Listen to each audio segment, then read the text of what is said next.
بسم اللہ الرحمن الرحیم۔ سامعین محترم، لفظ ضاد اس کو کیا پڑھنا چاہیے؟ ولضالین یا ولضالین، اس کو کیا پڑھتے ہیں؟ اس کو ولضالین پڑھنا چاہیے یا ولضالین پڑھنا چاہیے؟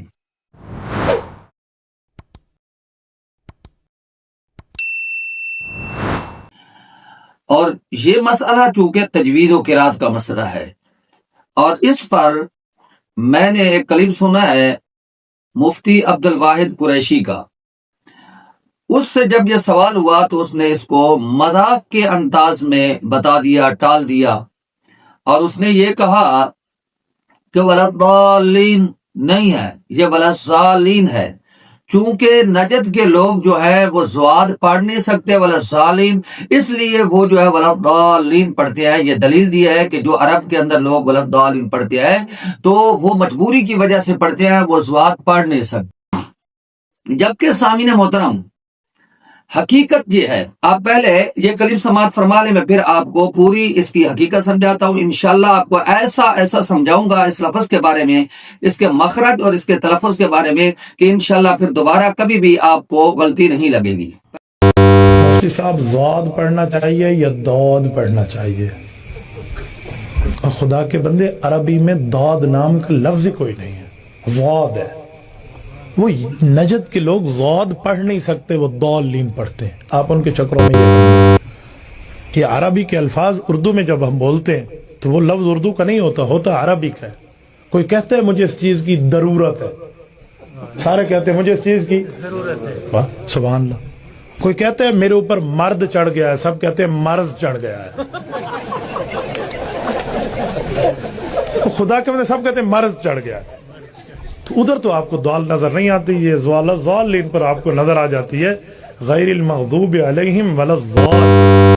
مفتی ظفر علی علماء دیوبند کا، اب یہ مفتی جو ہے ان کا عبد الواحد قریشی، یہ کہہ رہا ہے ولضالین ہے، یہ لفظ غلط پڑھتے ہیں لوگ، فلاں ہے فلاں، ولد مرد ہے یا مرض ہے، ایسی باتوں سے تدحیق کر رہا ہے۔ اور ان کے ہی مفتی ظفر علی ان کے ساتھ ہی بیٹھے ہوئے، وہ بھی اسی ضلع کے ہیں، غالباً لکی مروت کے علاقے کے ہیں، انہوں نے اس کے منہ کے اوپر تماچا مارا کہ یہ لفظ ضالین نہیں ہے، بے وقوف، یہ ضالین ہے، یہ ضاد ہے، ضاد نہیں ہے۔ اب اس کے بعد مفتی ظفر علی کا بیان بھی سن لیں، یہ دیکھیں، یہ کلپ سنیں آپ۔ تو قرآن کے پڑھنے کے ماہر مصر والے ہیں، وہ دعات کہہ دیں، اور قرآن نازل ہوا ہے مکہ و مدینے میں، وہ پکے دعادی ہے، غیر المغضوب علیہم ولا الضالین۔ تو دعات کی جگہ زواد کلمۃ اجنبیۃ، ایک پرایا کلمہ ہے جو قرآن میں ڈالا جا رہا ہے۔ ملا علی قاری نے اور بہت سارے اکابر نے دعات کی جگہ زواد کہنے والے کی نماز کو فاسد کہا ہے، اور اگر اس نے اس ارادے سے ہی پڑھا کہ یہ حرف زواد ہی ہے تو کفرا وصار مرتدا وبانت امرأتہ عنہ۔ نہ جانے کہ اہل حق میں یہ مرض کہاں سے آیا ہے۔ فقی الہند اور محدث الہند مولانا رشید احمد گنگوئی سے کئی سوالات ہوئے، ایک سوال کے جواب میں کہتے ہیں بہرحال پر دال پڑھا کرے، دعاد ضالین مغضوب ضلال مبین۔ یہ سامعین محترم، سب سے پہلی بات یہ ہے کہ یہ جو مسئلہ ہے لفظ ضاد کا، یہ تجوید و قرات کا مسئلہ ہے۔ اور دوسری بات یہ ہے کہ یاد رکھیں، تجوید و قرات جو ہے یعنی کس چیز کا نام ہے؟ تجوید و قرات اس چیز کا نام ہے کہ تمام حروف عربیہ جو الف سے لے کر یا تک ہے، الف با تا سا جیم ہا خا، یہ جو جن کو حروف تہجی بھی کہتے ہیں، عربی کے جو حروف ہیں، مثلا طرح با تا کے بعد جو ہے ٹا آ جاتا ہے، را آ جاتا ہے، ایسے لفظ جو ہے یہ اردو کے ہے۔ ان کے علاوہ الف با تا سا جیم ہا قا، یہ جو عربی حروف ہیں، ان کو اپنے مخارج اور صفات لازمہ و عارضہ کے ساتھ ادا کرنے کو تجوید و قرات کہتے ہیں۔ صرف اللہ کے قرآن کے جو حروف ہیں اور حدیث رسول اللہ صلی اللہ علیہ وسلم کے جو حروف ہیں، الفاظ ہیں، ان کو مخارج کے ساتھ اور صفات کے ساتھ پڑھنا ضروری ہے۔ بالخصوص قرآن مجید کے جو حروف ہیں، قرآن مجید کو پڑھنا تجوید و قرات کے ساتھ ضروری ہے، بلکہ فرض کا درجہ قرار دیا گیا ہے۔ بہت ضروری ہے تجوید و قرات کے ساتھ صرف قرآن کو پڑھنا۔ اب اردو کو تجوید و قرات کے ساتھ پڑھنا، پشتو کو، دوسری زبانوں کو اور دوسری حروف کو، ان کو کوئی ضروری نہیں ہے اور پڑھنا بھی درست نہیں ہے، پھر حروف غلط ہوں گے۔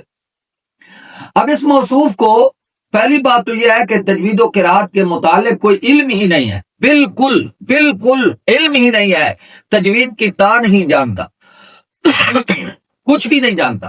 اگر جانتا ہے تو بتائیے اس کا مخرج کیا ہے، اس کی صفات کیا ہے ضاد کو ادا کرنے کی۔ تو لہذا اس نے جس انداز سے بتلایا اس کا انداز بتا رہا تھا، یہ موصوف بالکل ہی تجوید سے جاہل ہے۔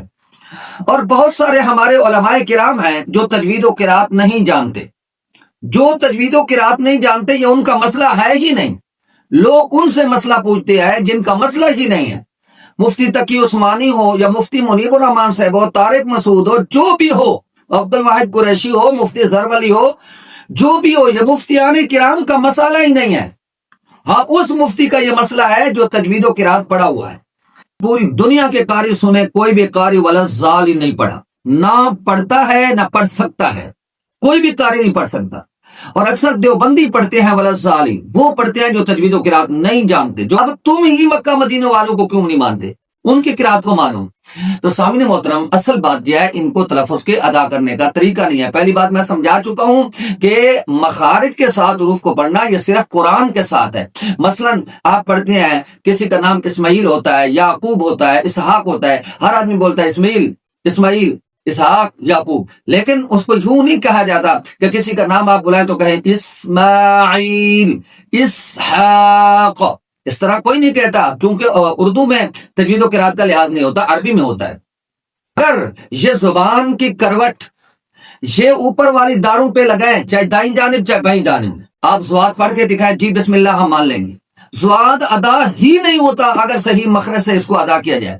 نہ دال پڑھنا ہے ولا دالی، نہ ہی زوا پڑھنا ہے ولا سالی، بلکہ کیسے پڑھنا ہے،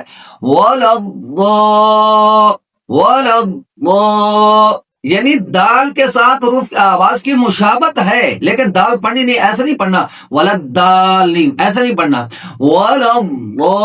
زبان جو ہے وہ اوپر والی جانب لگتی ہے۔ صرف اور صرف دیوبندی بریلویوں کے ضد کی وجہ سے پڑھتے ہیں کہ یہ ولدالین پڑھتے ہیں تو ہم دعات نہیں پڑھیں گے، ہم زواد پڑھیں گے۔ لہذا جان بوجھ کر جو زواد پڑھتے ہیں ان کی نماز بھی نہیں ہوتی، نماز بھی فاسد ہے اور گناہ گار بھی ہیں۔ اپنی تلاوت درست کریں، اس کو ولدالین پڑھیں، اور ایسے ہی جب قرآن مجید کی تلاوت کریں تو کوشش کریں حروف کو اپنے مخارج کے ساتھ ادا کریں۔ تو پھر ہاں چونکہ آج کل لوگ عادی ہے نا، وہ کیسے قرآن کو پڑھتے ہیں، الحمدللہ رب العالمین الرحمن، ایسے قرآن نہیں پڑھا جاتا۔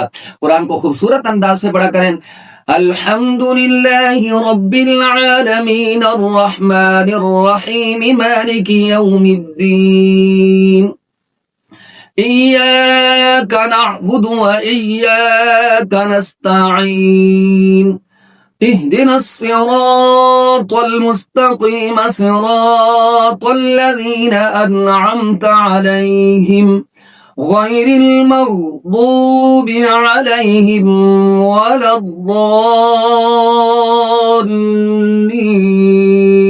الضالين۔